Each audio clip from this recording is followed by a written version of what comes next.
Well, my origins are basically Cabo Rojo, Puerto Rico, where the Wishcovitch family and the Carlo family have been for hundreds of years.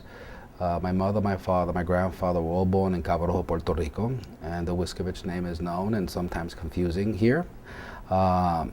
We migrated here in 1945. I was a year old at the time, and we settled on the west side of Manhattan, and we lived there for about maybe 10 to 15 years, and we moved all around New York City, and at one time went back to live in Puerto Rico, then came back.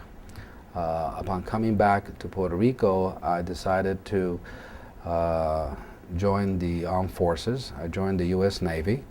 I had a good time. My boot camp training was in Chicago. I was stationed on a ship in Philadelphia. I went on to Norfolk, Virginia, Key West, and served about a year in Cuba. And I was assigned to brief naval intelligence while I was in Cuba, and I was there during the missile crisis of the Kennedy period.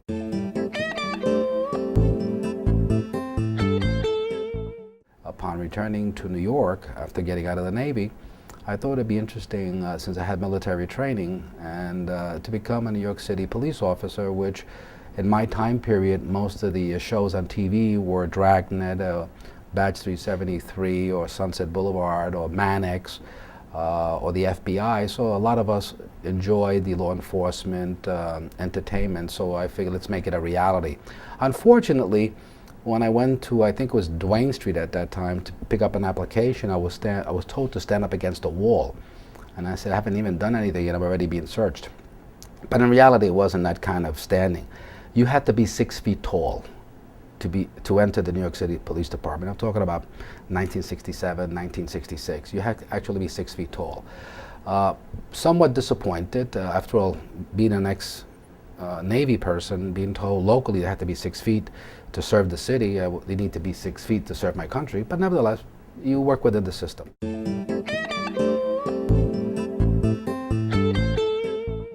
I'll give you an example which caused the department an embarrassment and a big headache. I think this was the 48th precinct in the northern Bronx. There was an incident where an Albanian lady was having a problem with her boyfriend. And he was coming down the subway, and she shot him. Two Puerto Ricans, seeing that, grabbed her and took the gun off her and held her. The police car showed up, grabbed the Puerto Ricans and threw them in the car and arrested them. That was back like in 1972. Meanwhile, people are screaming, they're innocent, they're innocent. Naturally, they always felt that everybody's going to say they're innocent. That caused a major problem. And the late Antonia Antaletti, I worked on that with that issue, and the police commissioner asked me to go to the precinct, sit down with Hispanic leaders. There was a mistake made.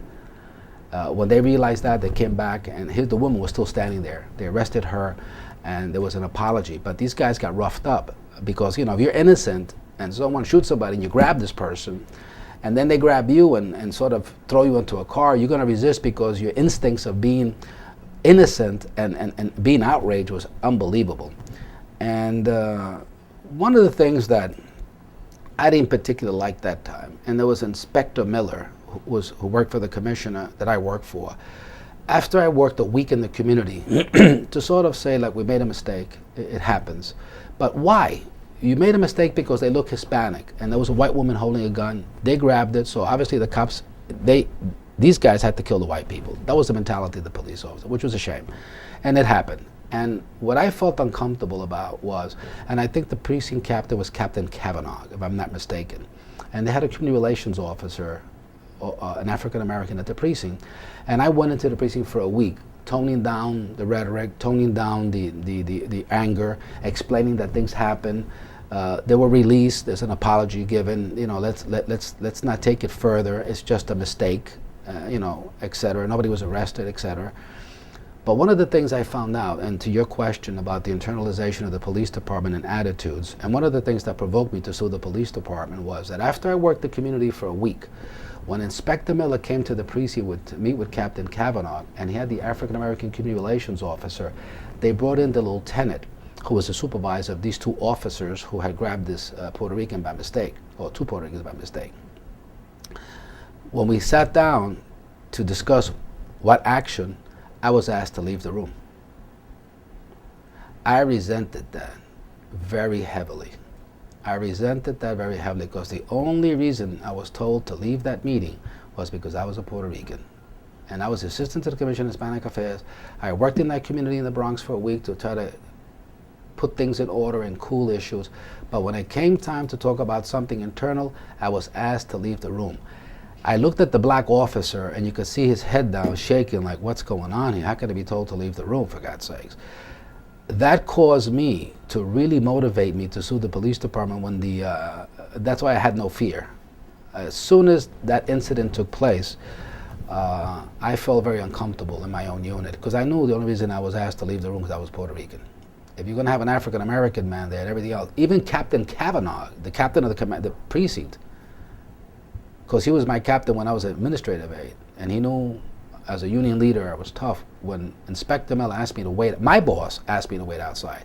I could see if the captain would say, Joe, can you wait outside?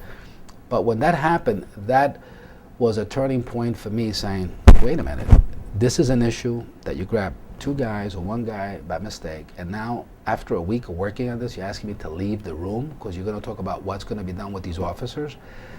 I never forgave that. And when the issue of discrimination and bias internally into the police department came up, I signed that lawsuit so fast that the ink dried as I wrote it. Because I'm very clear. Unfortunately, there's some members in our community who act like our beloved coquille. Always heard, very seldom seen.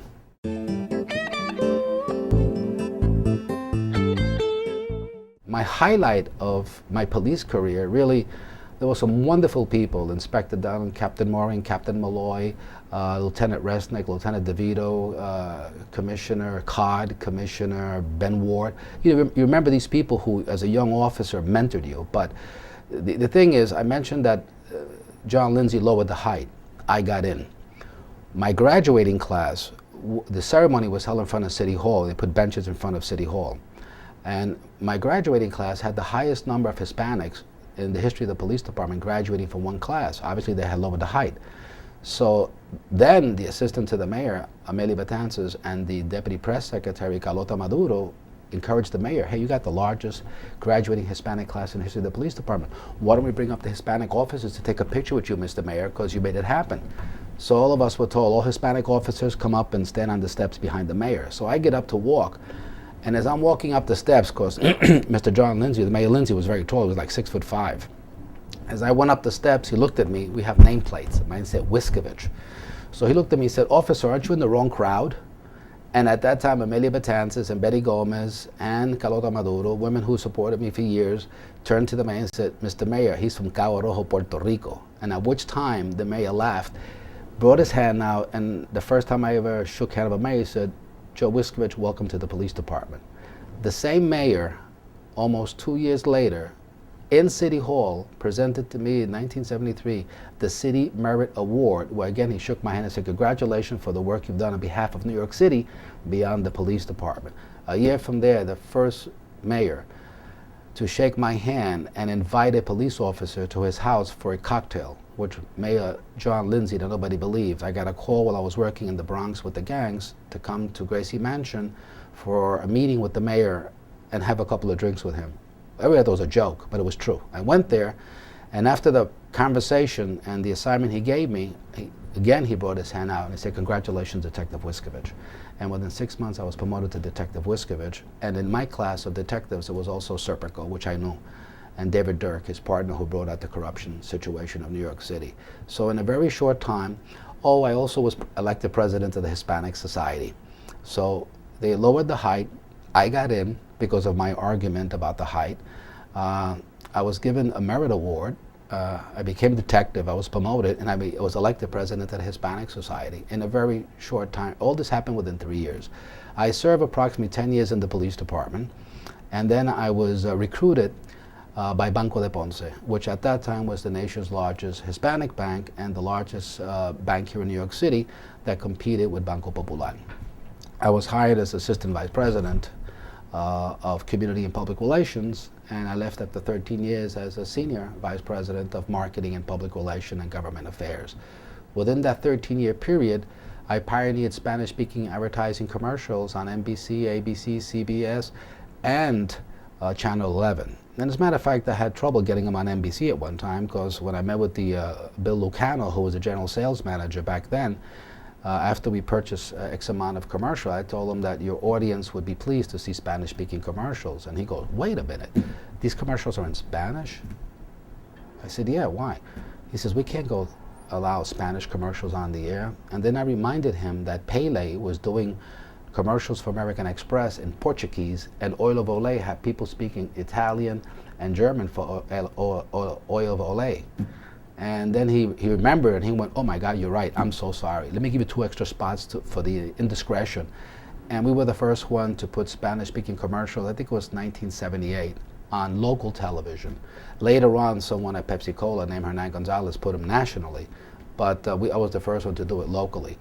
And we will also pass a bill in Albany that allowed Puerto Rican banks to equally lend money as domestic banks, because we were considered foreign banks under the bank law of 1961. And also, I think my accomplishments at Banco de Ponce was having a very prestigious champagne cocktail hour during the Christmas lighting, because my office was at Rockefeller Center. And even having chairmen of companies join me as my guest with 100 guests. And we, since it was Christmas time, we gave a contribution to certain companies. We started with Aspida, then Association of Hispanic Arts. So it was a Christmas party of the lighting tree, but we created our own to everybody view the lighting, and we also made a nonprofit contribution at the time.